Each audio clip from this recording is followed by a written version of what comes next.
Hello, everyone, and welcome to Atticus Academy of Animals. And I'm always a fangirl around Rita, due to her just her amazingness. So this is the amazing Rita Hogan, that has written a herbal dog, which is basically my Bible. I think the last time we spoke, Rita, I showed you all of the notes. I've got like loads of notes throughout my whole Yeah, you book. got your notes. Yeah, and coffee stains all over them because I use it so much. And it's just lovely. It's accessible, but at the same time it does go in depth. So it doesn't really matter where you are in your journey, I don't think, with using herbs for your animals. I think, for people that are really into it, it's a really good book. But actually people that are just being introduced to it, I think it's a great book as well. So it's fantastic. But we are going to talk today about Herbal Cat. So you are bringing out a new book. I think it's coming out in December, isn't it? I'm not gonna say December anymore. I'm gonna say probably February. They come out and they can come out in December or February and then like 3 months later. But I think February is probably a better indication of it. Yeah. I think December is wishful thinking. It always takes longer, doesn't it, than they say it's going to take. Yeah. I mean, I think it's wish. It could have come out by December if the editing process and all that rigmarole goes really well, then yes, but I'm gonna go with February.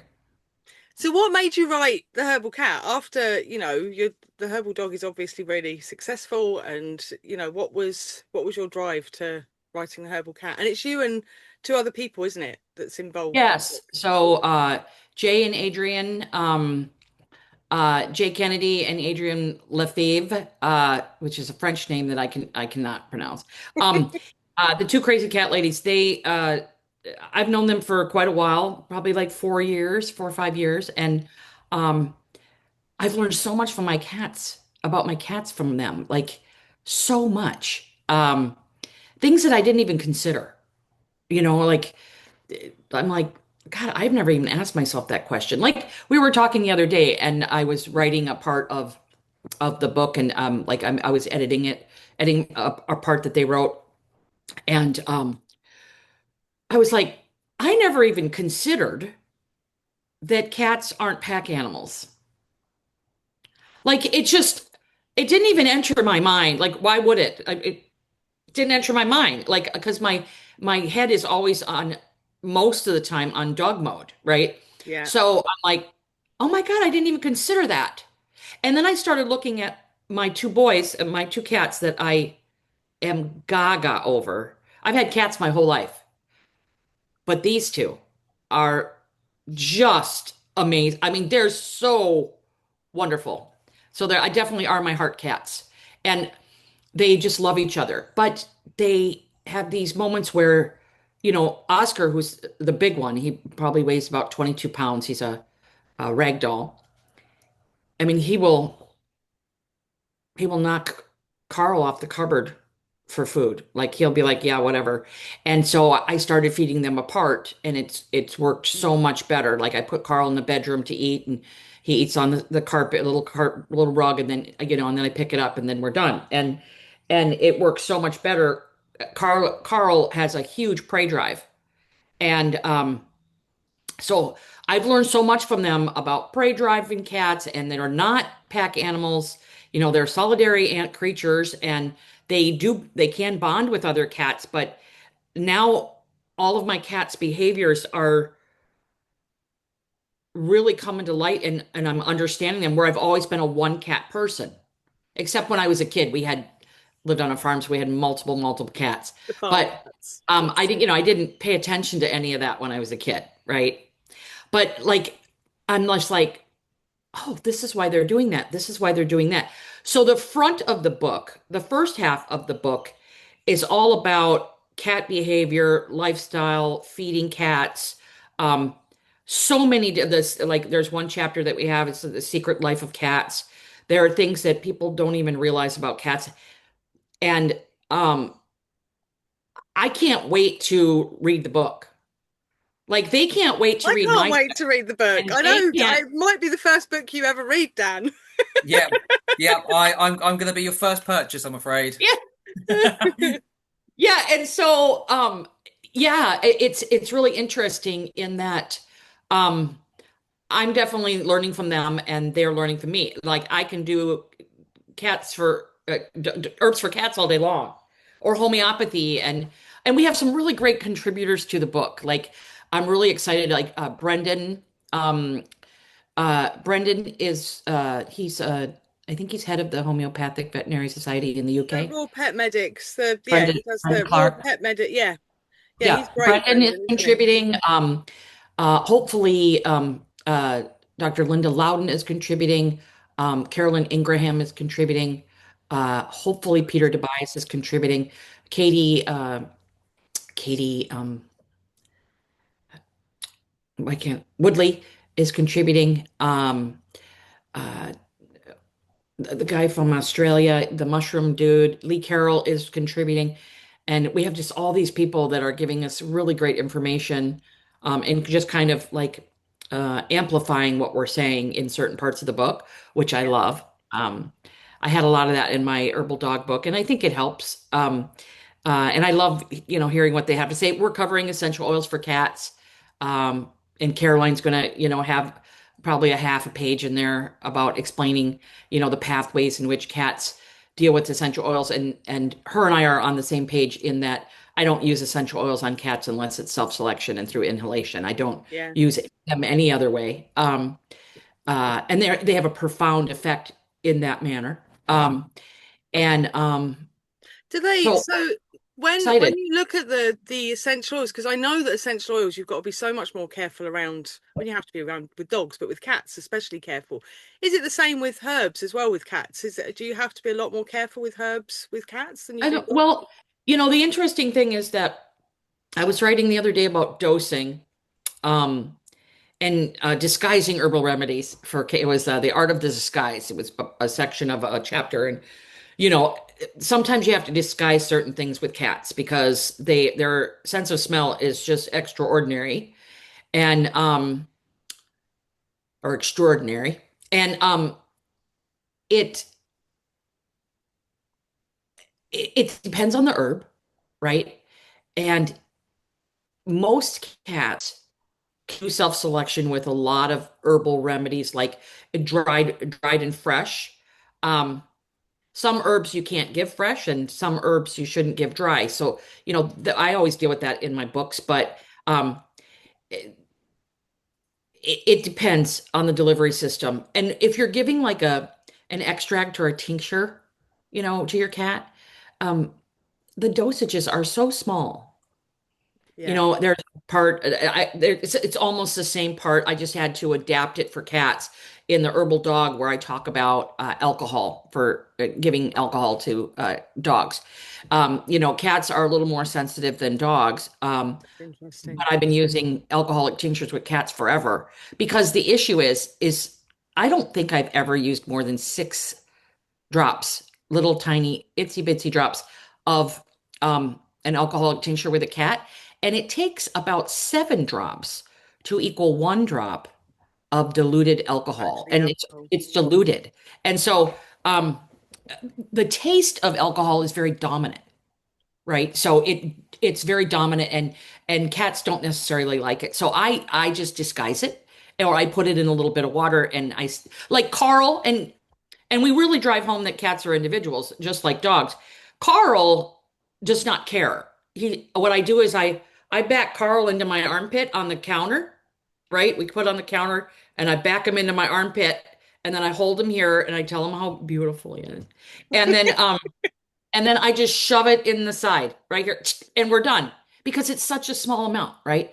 Even with he usually takes 2 drops of something. He's a small cat. 2 drops. I mean, if you hold Carl, I mean Oscar, who's 20 pounds, and Carl who probably weighs 8, 9 pounds, right? Just very fit little cat. Um, it's like, oh my God. So, but Carl only needs like 2 to 3 drops of an alcoholic tincture. So I just put it in a little bit of water and we're done. It's over. We're done. And then I give him his little lick treat. And he only sees the lick treat when he gets his herbal tinctures.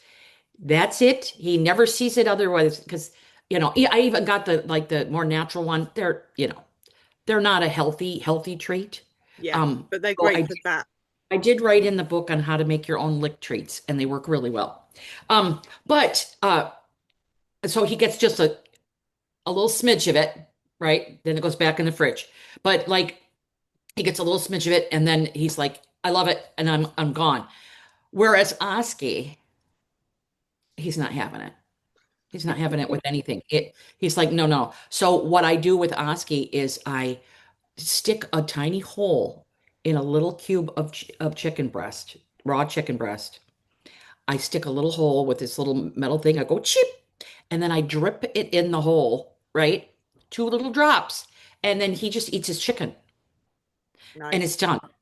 Yeah. Yeah, because the chicken Same as smell. dogs, isn't it? There are so many different ways we can try and get these things into there. Yeah, Each dog is like yeah. a new puzzle that we've got to Yeah. we've got to Dogs, kind I don't of. have any problems with. Like dogs are easy unless it's an aggressive dog that will, try to Oh, bite you my if you sight try. hounds are a nightmare. They'll eat round it and like just push the tablet to one side. I Yeah. mean, Matilda's like Take it a with blueberries. little metal, like kind of like an ice pick and go cheat and then drop it in there and Right, they I'm nothing. doing They're it. none the wiser Yeah, because it's yeah, at the bottom and yeah. the aroma of the meat, they're Disguises the not smelling smell. it. Yeah, yeah. So yeah, but then there's glycerin extracts and we talk about those. Those are much easier for cats. But there's some herbs that just really don't work Don't well with work glycerin. with it. No. Yeah. But I'd rather them get the glycerated herb, like let's just say milk thistle. I'd rather them get milk thistle as a glycerate than none at all. Yeah, So they can be effective. It's just they take a lot longer, but not with every herb. Some of them, like bugleweed and lemon balm, they're very cleavers and chickweed. Those are very conducive for water-based medicine, and they do fine with glycerin. And then another thing that you can do to get a cat to uh, take an alcoholic tincture, because you're only like again you're not going to see. I mean, I would say the maximum, even in an acute situation, which you're going to give more, um, an acute situation would be 10 or below, in my opinion. Now, some other people do not have my opinion. They give more, and that's for them. I don't care. This is for me yeah, because the herbal cat is definitely coming from a place of safety. Um, yes, they can handle more than that. Sure, they can, especially in a one-off and acute situation for a couple of days. Yeah, absolutely. But for me, I've never really had to give that much, right? Um, maybe if they got mushroom poisoning, I would give them a whole yeah. dropper of, Something sort of, life and death yeah, sort like, of. Yeah.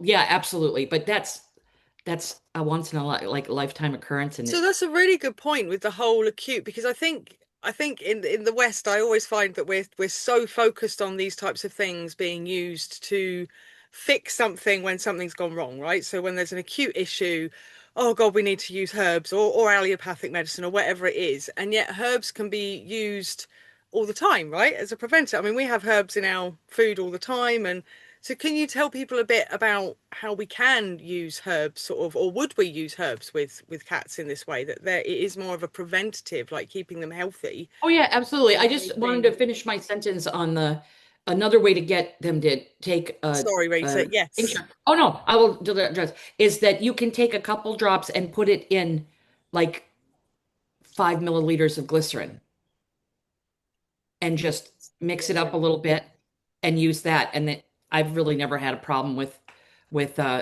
cats taking it. But it's So so there's sweet, many, isn't many it? ways. Yeah, it's sweet, but it's not sugar and it doesn't Yeah. spike blood sugar. So it just has a sweet, I think it has like glycerin in general makes me feel a little bit Yeah, I twitchy in don't the like face. it. Yeah, and I I don't much like it. prefer the alcohol Yeah, when it tinctures. touches my skin, I can't stand it. But I can't speak for my cats or animals. But so you asked me, oh, about taking herbs preventively. Yeah. Um, yes, absolutely. And like I said, we're going to deal with self-selection in the book quite a bit. And for like a dried herb, you can do like little herb gardens and just offer your cats some dried herbs. It's a great enrichment exercise because indoor cats need a ton of enrichment. And you can see if they want to nibble on it or eat it. You can offer it to them a few times a week, every day, see what they want to nibble on. And what you'll understand pretty quickly is that your cat will have a palate. And you'll be like, oh, he likes this herb, and that herb um, more more than any of the other ones. And those are the ones that will work for a while for his body.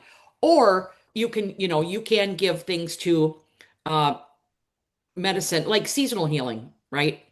Um, I love seasonal healing. And what I do with seasonal healing is when the season comes around, I act like my animals are not doing well in that organ system, and so I just mildly, not that they have a problem, so I cut it back about 50%, and I just support the liver, then I support the heart and the small intestine in the summer, then I support the large intestine and the lungs in the fall, and then I support the kidneys and the musculoskeletal system in the winter, and then I go to the liver, and we do it all over again. And what I've noticed by doing that for years is, again, each one of my animals have their own palate. So it's just, you take a little journal. Oh, this is what we're going to offer. Sometimes I'll bring on something new and see how they like it. But they really do have a palate for certain preventative herbs. And our animals are so much more in tune with nature than we are. Yeah. Like beyond, and it does not matter if your cat is indoors. They know. Like you let your cat outdoors, they will go and kill a bird. Yeah. My cat Carl goes outside. Evolution, right? I mean, Yeah, thousands of they're gonna go years. kill Yeah. something, a mouse, a bird, a mole, a bull, a snake. They're gonna try to hunt something and kill it. And we also deal with that in the book. We deal with dogs, cats going outside. Um, but like my cat Carl goes outside, and so what we do, and this is what I didn't know. This is something I didn't know that I didn't know it. I didn't know it at all.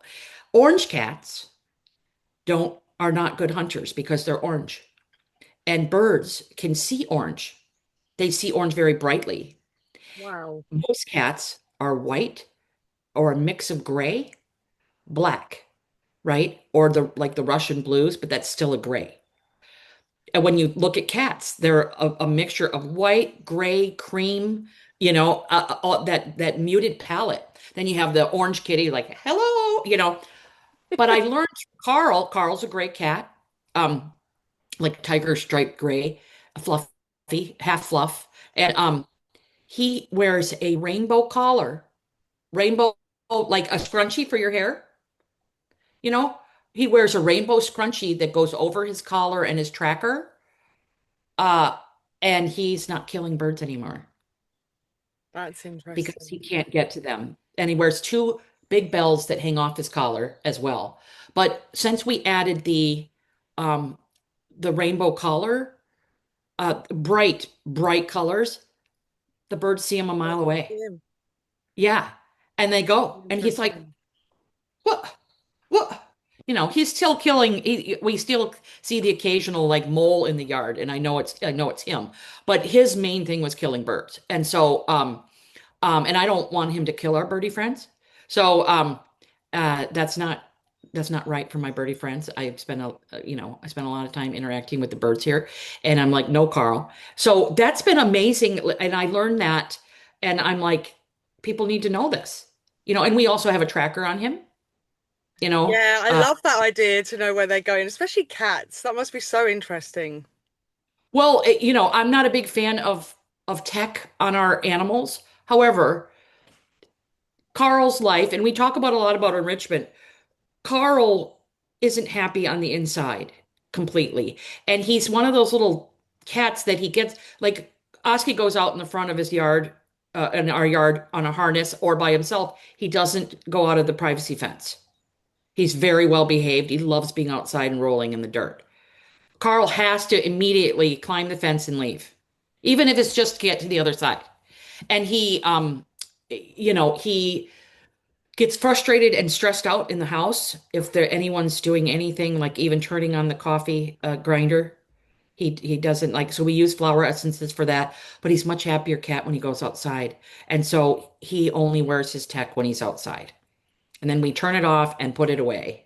Um, but it's better, like we can find him. We know if and he does almost the same routine every day, and you can see him. There's better trackers. We're going to have some on our book's website, some ones that work really well. But, we've tried a few, and this one that we have now is just phenomenal. But, like if you look at your cat's behavior, right, it can dictate what herbs to use. Like Oski is not a stressed out cat. He's a he's a bowl of pudding with fur. That's what he is, right? He's a little toy that came to life. I love him so much. But he doesn't need anything. He doesn't need a lot for stress at all. Whereas Carl is a scaredy cat. He jumps at any type of noise. You move something, he's and running. So we give him herbs for stress because that's going to make him a healthier cat. And Oski, Oski has never been vaccinated. Okay, except they might have given one vaccination as a kitten, but I don't think so because we got him kind of prematurely in a bad situation where he was in a bad situation. So, but he has not been vaccinated. Um, where Carl was neutered extremely early and vaccinated probably about 3 times before he got to me as a less than 1 year old, like a 6 month old cat, right? So his nervous system is definitely dysregulated, where Oscar's is not. I'm not letting Oscar roam the neighborhood. I don't see any reason for Oscar to be vaccinated. That's the thing. It's Um, such an individual thing, isn't it? If you know where they're going, and it's just yeah. yeah. And there's loads of Um, herbs. There are herbs that can support with sort of it's vaccinosis. I know that sort of yeah, we use that homeopathy for Oscar, and the interesting thing is we titered him, and yeah, he's titered for a few things, which probably comes from Carl. Don't know. I can't tell you. But we use homeopathy as well for Oscar. And the only thing Oscar has, he was dewormed because he had horrible, horrible worms when he was a baby. What, just, terrible diarrhea that was going to kill him from worms from his situation. So he was a little sick kitty. But he's a vibrant cat. He's just lovely. I love him. But we talk about vaccines in the book, and when and when not to vaccinate, and what to do if you do vaccinate, and what if you have an outdoor cat, what they should be vaccinated for. Carl is vaccinated for everything, and I will choose not to ever vaccinate him again, but he came that way. yeah. He was in a rescue and stuff like that. But um so he's vaccinated for all the things outside. And we have some neighborhood cats as well, so that's something to consider. And we talk about that in the book. So it's quite fun. And then what I love about the herbal cat is I deal with herbs, a lot of herbs that I didn't deal with in the herbal dog. That's interesting. Okay. Like bugleweed and motherwort and some fern and different things that more lemon balm than mentioning it in the herbal dog because cats have a lot of different herbs that are not that we just don't use a ton for dogs. Dogs suffer from hypothyroid, not hyper.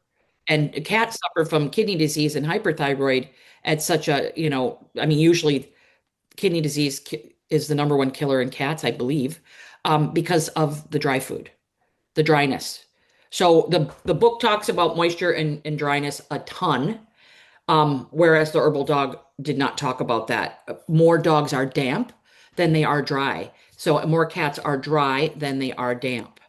Um, That's interesting. uh, yeah, except, dogs that eat kibble their whole life can suffer from dryness, but they tend to move to dampness quicker because also our dogs get uh, more vaccines, they get more antibiotics, they get so much more pharmaceutical treatment, which leads to dampness. So Is, is this a regional thing or is this a global thing, do you think, based on your research? global, Right. unless you are. unless you are feeding your cats a raw moisture diet, like it could be, I mean, globally, there where people aren't feeding their dogs or cats kibble. They're just feeding them scraps and leftovers, Mhm. or they're outside and they're supplementing their diet. Those cats are going to be a lot healthier. Um, Can but you? here in America and in the UK, I believe, you guys are in the UK, right? Yeah, yeah. Yes. Yeah. I'm just making sure.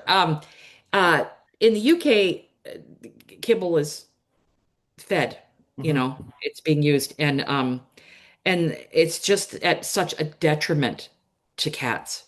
They require so much moisture and they do not get that moisture from water like we think they do. You know, they're meant to get it from blood and organs and meat. And, your cat can lap up water all they want, but they're not actually getting a lot of the water and assimilating it. It takes a lot of work for cats to drink. That's Um, interesting. yeah, Mm. Can I you would, explain to people, Rita, about the damp and the because a lot of people don't know when we talk about dry dogs and damp dogs. I know some people are watching this going, "What do you mean? Like my dog's not yeah, wet?" yeah. So with cats, um, I mean, like with dogs, um, everything is about moisture in the body. So moisture helps you assimilate nutrients. It's not just water, it's water, fats, oils, blood, plasma, and and the interstitial fluid, which is a mix of a lot of things. But that's the fluid between all of the cells. It's like you put all the cells of your dog into a pool. The water that's holding the cells, that's your interstitial fluid. It's called the extracellular matrix. And that's a very important part of moisture and how the body works. And so it's all about moisture, blood circulation, lymph circulation, um, H2O, all of those things that add moisture balance. And so throughout your cat or dog's life, their moisture levels, and remember, water, blood, plasma, oils, right? Their moisture levels are going to fluctuate. And what we don't want is we don't want them being too damp, too much fluid. Usually it's stuck, okay? It's stagnant in certain areas. Or we don't want them to be the tissues to be dry because if it's too damp, you're going to get like just picture uh something being too diluted, right? We don't want to dilute everything, right? Things that your dog or cat need. We don't want them to be too dilute. But we also don't want it to be too dry because dryness, you're not going to have assimilation. You're not going to have elimination like you should. You're going to get constipation. You're going to get more like reuptaking of toxins. All of our organs depend on moisture, good moisture levels. And so it's kind of a game of going back and forth with trying to balance moisture. One of the best way to do it with cats is to feed a moisture-rich diet. So we talk about in the book the hierarchy of food. You know, um, as far as moisture is concerned, you have wet food, which the ingredients there are suspect, but it's better than dry food. And then you have like a homemade diet, a gently cooked, and then you have a raw diet. And there's different variations of that. Like freeze dried is really popular here in America. I don't know about the UK, but it's very popular in America. You got to make sure that you rehydrate that freeze dried. And if your cat eats freeze dried, even if though you rehydrate it, they're still going to need more moisture in their diet. Um, so freeze dried can be for me like a great topper.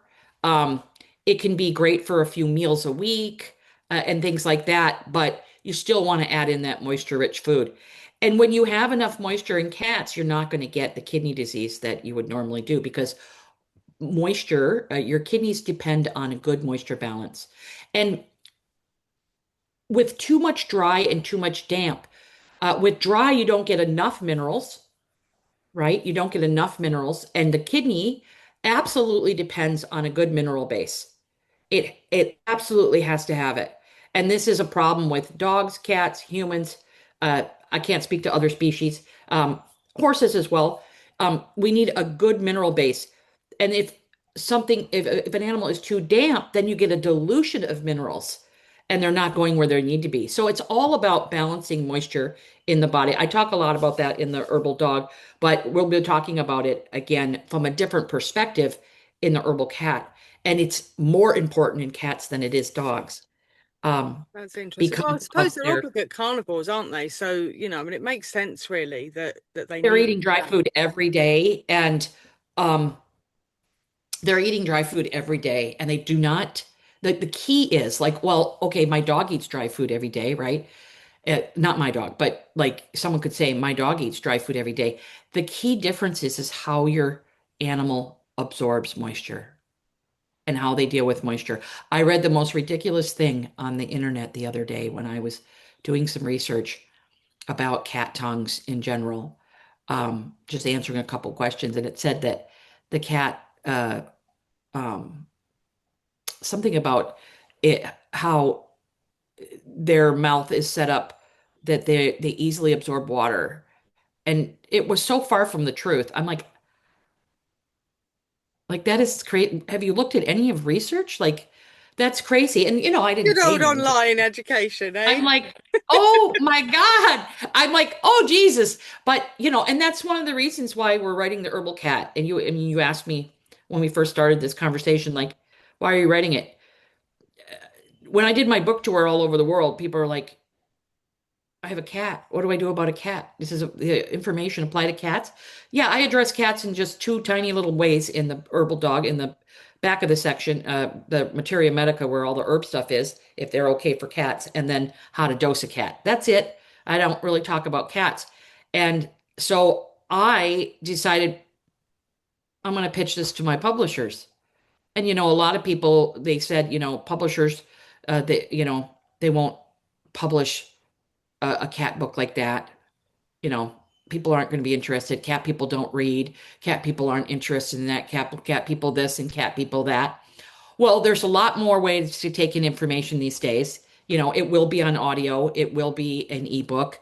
Where you can search it, and we will have an excellent index, so that you can search. You can use it as a reference guide, and you can also read the first half of the book all about your cat. You don't necessarily have to read all of the plant information unless you're using that plant or having. We have a great ailment section. Like it's so good and teaches you the holistic view of it.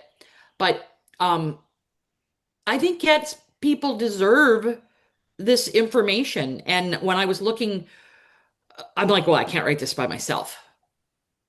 I am not the person to write this by myself. I could just write a plain old herbal cat book. But there's Herbs for Pets by Greg Tilford. There is I think actually yeah, the Herbal Cat Care by Randy Kidd. There's some other great herbals for like different modality, like kind of herb Bible for cats and things like that.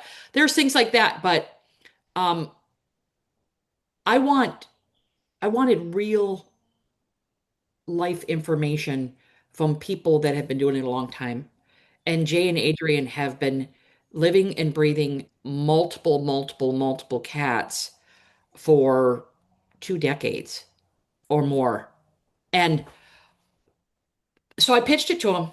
I pitched it to my publishers for one thing, and then they said yes, no problem, and we'll do it. And then we'll do it. You have to get it out there. I mean, you have to help us market it because we don't not sure how to market it. But I'm like, don't worry about that. But yeah. And Jane Adrian said yes, which I was so happy about. I was like, We this need is more gonna be. stuff on cats, though, don't we? And at the end of the day, if there's not stuff out there, then people aren't going to look further over cats. But the more things that come out, I mean, we did a course. We've got a little course. It's only so if anyone wants to learn about some of the stuff you said, I feel quite good because everything I've written in there so far is it levels up with what you've said, which is really nice. But it's only 16.99. We will put the cat book, and I'll tag the cat ladies in the course as well, so people can find you guys. But yeah, when I was doing that, there's so much really interesting information out there that is just not getting to the general public, and it's so No, sad it's not. because It's not. It's not getting to the general public because it's all about money. And if something isn't going to be like sell a million copies, the huge publishers uh, don't seem to be interested in it. Yeah, My publisher is 50 years old. I would call them a medium publisher. As they're not Random House, but they are Simon and Schuster, which, you know, that's um, and so they distribute all around the world, and I absolutely love them. Um, and the interesting thing about education on cats is that it is so needed because so many cats suffer because their owners don't realize they're sick because they're so stoic and they don't realize the symptoms and the signs of being ill way before they get that. Well, it's really advanced. Cats get diagnosed with things when they are really really sick. advanced, and that's the problem. And so if we can help those cats understand, um, because like I'm going to have the list that I have in the application section that I have in the Herbal Dog uh, to go with those cat issues of the really early signs of disease. And, also, a lot of people don't realize, like, you can pretty much guarantee that if you give your cat or dog a round of antibiotics or multiple round of antibiotics, you're going to have problems down the road. And if I can get people to understand that, or if your cat or dog suffer from yeast infections, chronic ear infections, certain types of issues that are seen in a very mechanistic view these days, uh, they are red flags telling you, okay, you're going to have problems down the road. Your cat is currently developing disease, and disease takes years, right? Some of it takes a really long time, especially autoimmune disease, hyperthyroid, kidney disease. That takes a long time unless there is an acute injury. And if we can get people to understand that, chronic ear infections means that the lymphatic system is stagnant, right? And the kidneys are off, then when you see those ear infections level out and you see those organ functions coming up, you're moving forward, not backward. So I think it's really important to understand a cat's body in a holistic view. Yeah, absolutely. Well, with all of Mhm. our animals, we need it more with all of them, don't we? So we Yeah. are going to have to wrap up. Not that I want to, because I could talk to you for hours. It's, Um, it's fascinating. I've loved every second of this. Thank you so much, Rita. she's Oh, amazing, you're isn't welcome. she? Um, just to leave people with, are there any tips, sort of something really nice and easy for people to do in the house with, would you said like offering sort of, is it fresh plants, sort of fresh herbs or dried herbs? Are there a few different You're gonna herbs have that are you're gonna nice have and better easy? luck with you're gonna have better luck with dried herbs. Yeah, Just if you're new to herbs, you're gonna have better luck with dried herbs. It's hard to get fresh herbs because they're only available when they're out, unless they're grown in cultivation. But just get some dried herbs and just offer your cat just a little bit on a platter and see if they're interested. And if they start munching, uh, they probably need that herb, and they may only take just really small quantities, and that's all they need. They're not big creatures. yeah. Um, so yeah, just start that way. And also you do teas with your cat. You can put herbal waters on your cat's food and to rehydrate, you can use herbal waters, you can use bone broth. Um, there's a lot of ways to do it. And so yeah, I'm so excited to bring this book out so that I can't um wait. We're going to be yeah, waiting too long, Rita. Yeah. yeah, We're going to be it'll be waiting fun. so long. Thank you so much, as always, for taking the time to come and speak to us. It's yeah, I can't wait for the book. For anybody that does want to know a little bit more about sort of a holistic view of their cats and knowing sort of how cats like to spend their time, we have got our course, The Modern Cat, which is on our site. And what we will do is in The Modern Dog, we'll put the link to Rita's book and everything in there and details. And as soon as the book comes out, we will pop the link to, and we can already put the link to the cat ladies, because they're awesome. I follow them, and yeah, they come up with so much cool stuff. They're brilliant. They're great to Well, follow. and they would kill me if I didn't mention uh please go to the herbalcatbook.com and sign up for our email list. That helps Awesome. our publishers know that people are interested. So Okay, spread the we are word. on it. We will absolutely spread the word. Thank you. Absolutely. Thank you Yeah, so much, Rita. you're Um, welcome. thank you so much, guys, for turning up, and anyone watching the recording as well. And we will speak to you all very, very soon. Thanks, Bye-bye. guys.